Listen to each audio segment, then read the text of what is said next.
Welkom bij Pilemaas TV. De jaarlijkse dag van het park, afgelopen zondag, was er een met buien en af en toe een opklaring. Ondanks dit weer was er toch vrij veel belangstelling. Mensen konden namelijk eens rondneuzen in het Sint-Annepark, daar waar je normaal nooit komt.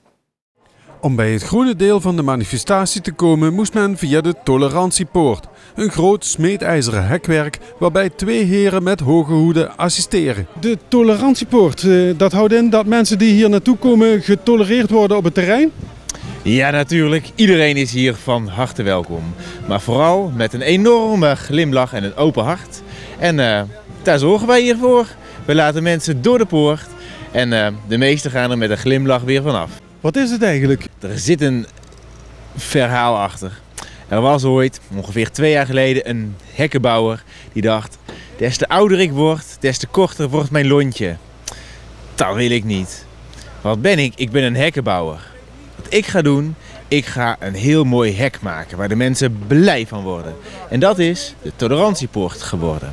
En er zit een bepaalde symboliek in, als u eventjes meekijkt. We hebben hier het oor. Een oogje, want je moet soms een oogje dichtknijpen, maar ook heel scherp kunnen kijken.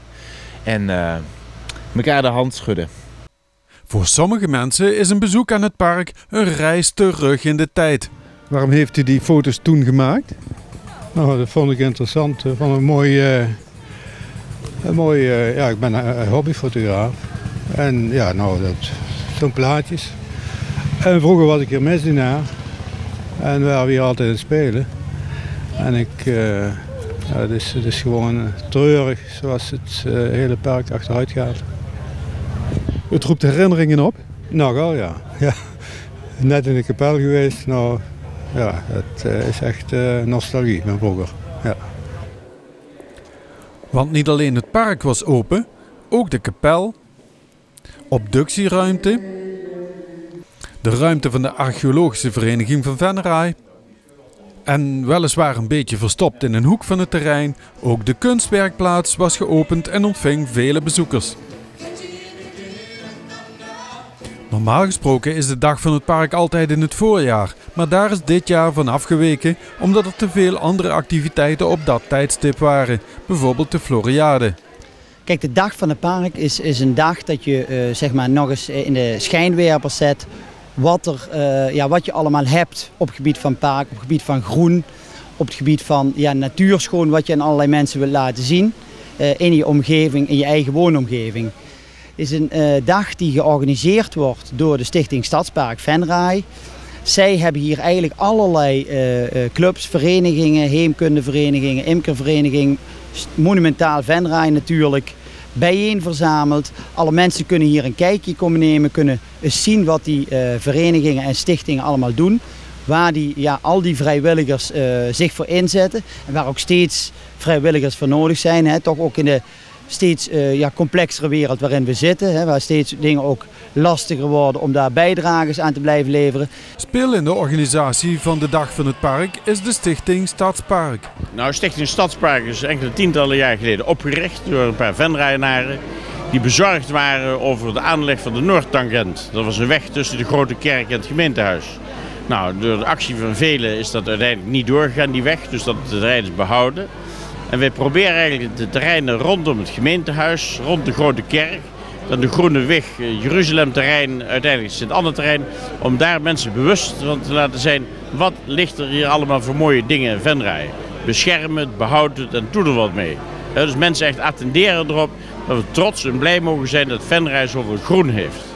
Ondanks dat dit stukje van Venray, het Sint-Anne-terrein, geen eigendom is van de gemeente, maar van het Vincent van Gogh Instituut, voelt de stichting dat toch anders.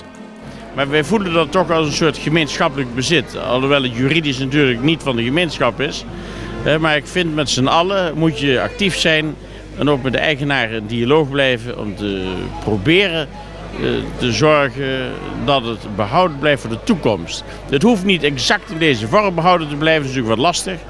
Maar op zijn minst maken een plan dat de hoofdstructuur behouden blijft. Het is uniek in Nederland. De stichting zet zich dus in voor het behoud van dit unieke terrein en mede daarom werd de onlangs opgeknapte muziekkiosk op de Dag van het Park tot gemeentelijk monument verheven.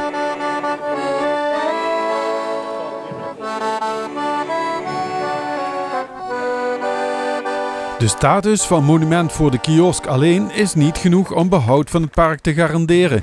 De Stichting Stadspark moet daarvoor kunnen rekenen op de gemeente en de politiek. En de rol van de gemeente is vooral rentmeesterrol. Wij vinden het belangrijk, en daar hebben we ook overleg over met Vincent van Gogh, dat het park zo goed mogelijk in stand blijft. Om dingen in stand te houden heb je geld nodig, of in elk geval mankracht nodig om die gebouwen, maar ook dat prachtig groen, die structuur die hier ligt van wegen, om die in stand te houden heb je gewoon al die dingen nodig. En je merkt gewoon dat je daar eigenlijk ook wel een verdienmodel voor nodig hebt om daar iets mee te kunnen doen. Zijn er al concrete plannen voor de toekomst met dit park? Nou, de laatste 20 jaar zijn er door diverse wethouders plannen gemaakt. Helaas, de zittende wethouders die zijn niet zo plannerig wat het Sint-Anne-terrein betreft. Mijn voorgaande wethouders hadden dat wel, daar vond ik wat meer visie. En deze proberen we daarbij te betrekken. Eigenlijk zou je dit moeten gaan kopen als gemeente. En dan langzaam het invullen. En langzaam, dat mag rustig 20 jaar duren. Zijn er plannen, concrete plannen voor het park? Nou, ik denk wel dat er binnenkort wel weer wat nieuws over naar buiten gaat komen. Die indruk heb ik wel. Wij zijn steeds ook in overleg met Vincent van Gogh en het Stadspark. Dus ik denk en ik hoop ook dat we het op een of andere manier toch zo goed mogelijk in stand kunnen houden. Al weet ik dat het toch best complex zal zijn. Maar geen concrete plannen al bekend? Nee, er is bijvoorbeeld geen concreet plan. De afgelopen week was er een Facebook-actie over een oude gemeentebad om dat terug te laten komen. Wat dat betreft zijn er nog geen initiatiefnemers geweest die daarover gesproken hebben. Kunnen we niet dat buitenbad op het Sint-Anne-terrein weer terug laten komen? Nou, ik vond het een hele leuke oproep. Ik herkende die oproep wel. Als je nu weer een buitenzwembad zou aanleggen hier, dan denk ik dat we reëel moeten zijn en zeggen wie gaat dat betalen. Dat is niet de topprioriteit, denk ik, in Venray. Dus ik steun het maar meer op emotionele gronden dan financiële gronden. Ik denk dat het een lastig verhaal wordt. Maar ook zonder buitenbad, nu nat. Ja, ik denk, ik heb geen jas aan vandaag. Ik pak het weer zoals het komt en je weet in Nederland regent het vaak. Dus dan vind ik een beetje jammer, maar helaas. Gelukkig waren er in de loop van de dag ook nog enkele zonnige periodes en viel de belangstelling op deze goed georganiseerde dag van het park niet tegen. Bedankt voor het kijken, graag tot donderdag bij de Passie van en volgende week dinsdag bij Pieter Maas TV.